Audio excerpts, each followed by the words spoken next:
Top 10 epic One Piece entrances. God damn.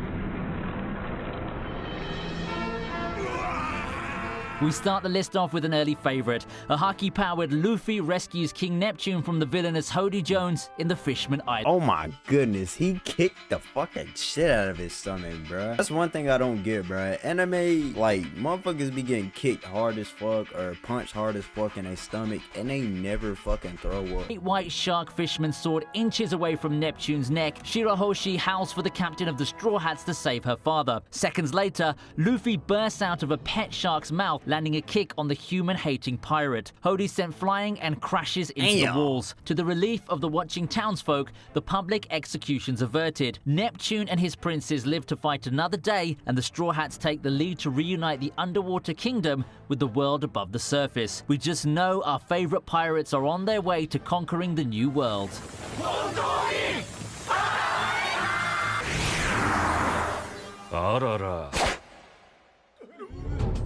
ちょっとごめんな、あんちゃん。 At number 9, we have the moment when Aokiji rescued Smoker. In the New World, the Luffy Law Alliance has made a mess of Doflamingo's plans by destroying his artificial devil fruit manufacturing factory on Punk Hazard and taking his mad scientist Sea Clown hostage. Having the smile literally wiped off his face, the warlord flies into the toxic island in a flurry of pink feathers itching for a fight. But Luffy and gang are long gone, leaving Smoker and his G5 unit to face the music. What the fuck? Did that nigga have 2 cigars in his mouth, bruh? Entry on our list. Clearly no match for Doffy, the cigar-smoking Marine captain's on the verge of a very stringy death when suddenly an icy front blows in.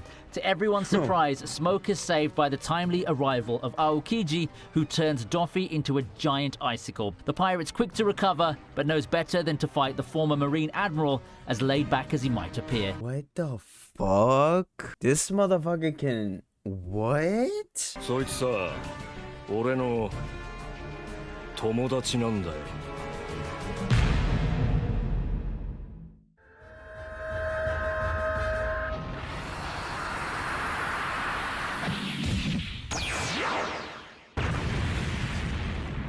After the ice storm comes a bolt of blinding yellow light. Number 8 is Rayleigh saving Zoro.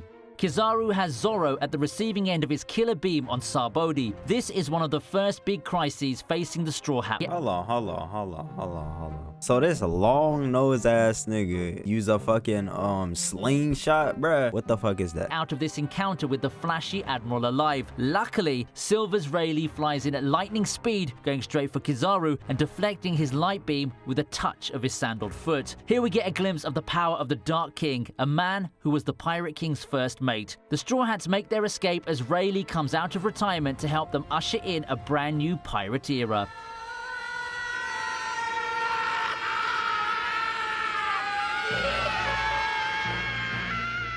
Next up, Luffy enters the battle to save Ace. The captain of the Straw Hats has done the impossible by breaking in and out of the Impel Down Fortress. From there on, making it through the gates of justice and into the Marines' island headquarters of Marineford before the executioners bring the curtains down on his brother is easier said than done. It's nothing that tumbling down from the sky on an upended ship, accompanied by an unruly bunch of new allies and former enemies, can't fix. Hang on, Ace. Here comes help. As the Rubber Man and his motley crew freefall into Marineford, it looks like a happy ending is in the making. Alas, it's not to be. But that discussion's for another day and a different list.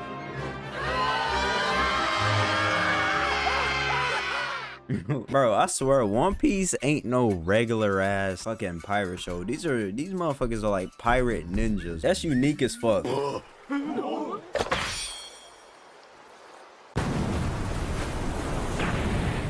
At number 6, we get our first eyeful of the world's greatest swordsman, Hawkeye's Dracule Mihawk. At first, there's a flashback of piercing yellow eyes, the dark silhouette of a tall man in a cape and hat, and a 50-strong pirate fleet lying asunder in his wake. Next, the man himself makes his nonchalant entry, sailing close to the floating restaurant Baratier on a small boat, no crew to his name. With a swing of his monstrous black sword, he slashes the pirate bully Don Krieg's ship in half, snapping it in two as if it were a twig. first the impressions fuck? don't get stronger than this. What follows is just as cool. The legendary first meeting between Mihawk and the man who aims to wrest the title of the greatest swordsman from him, Roronoa Zoro. A wonderful tribute to this moment is recreated some 500 episodes later when a post-time skip Zoro emulates his mentor and cuts a ship in half off the Sarbodi coast. Now how's that for a parallel?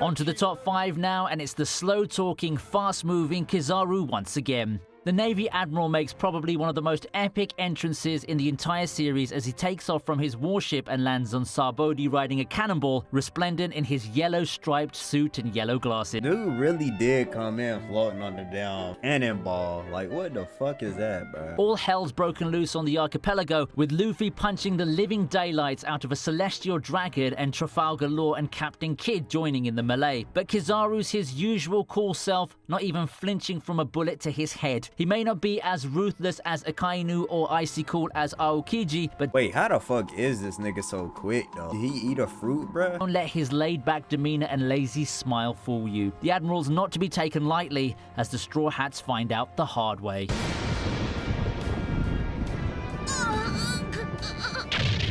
The fuck is this? American dragon? Why the fuck did that motherfucker just turn into a dragon? Time he appears in the series.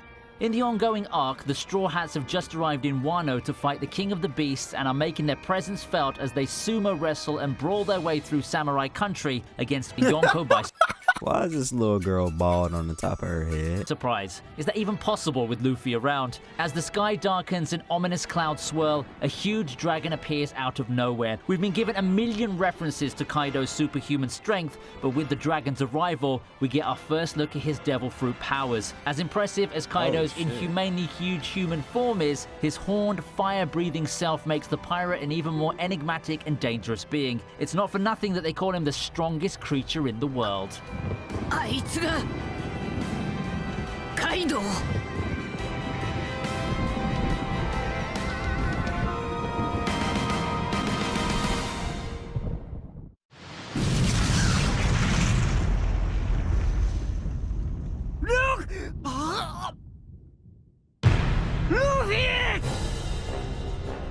At number 3, we have one of the many legendary moments from Marineford. It's when Luffy faces the Admirals. Luffy's finally close enough to rescue his brother Ace. Why the fuck is he holding that big ass piece of wood? Finds a formidable wall blocking his path to the execution platform. Standing before him are the 3 top admirals of the Navy, Akainu, Aokiji, and Kizaru. So near, yet so far. You're not ready for this stage yet, Aokiji tells him bluntly, and we silently agree. But Luffy wouldn't be Luffy if he was scared that easily, even when facing much stronger opponents. He attacks the Admirals, unleashing a barrage of kicks and trying to trick his way past them. This moment gets stuck in our head as perhaps the first real challenge thrown down to the Navy and the world government by the man who would be the next Pirate King.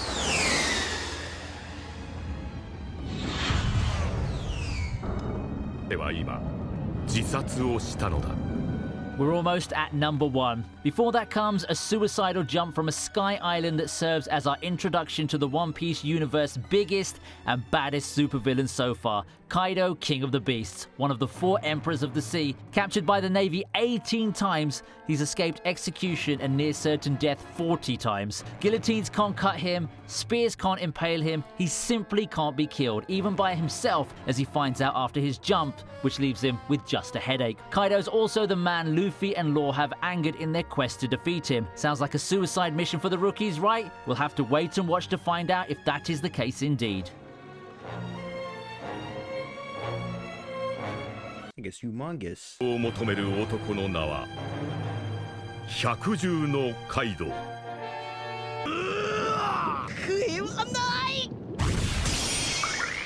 Oh shit, is that Kobe? That's Kobe.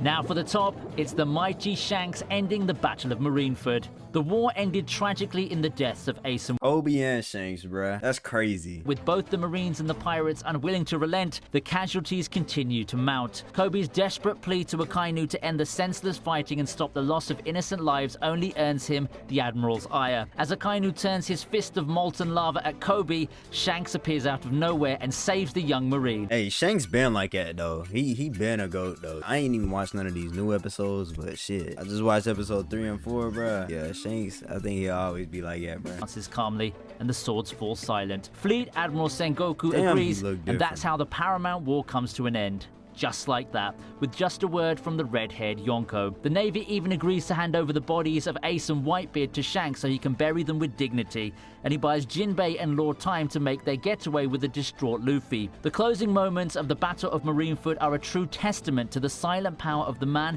who inspired Luffy to become a pirate all those years ago. Even the Marines know better than to mess with red hair. まだ暴れ足りない奴がいるのなら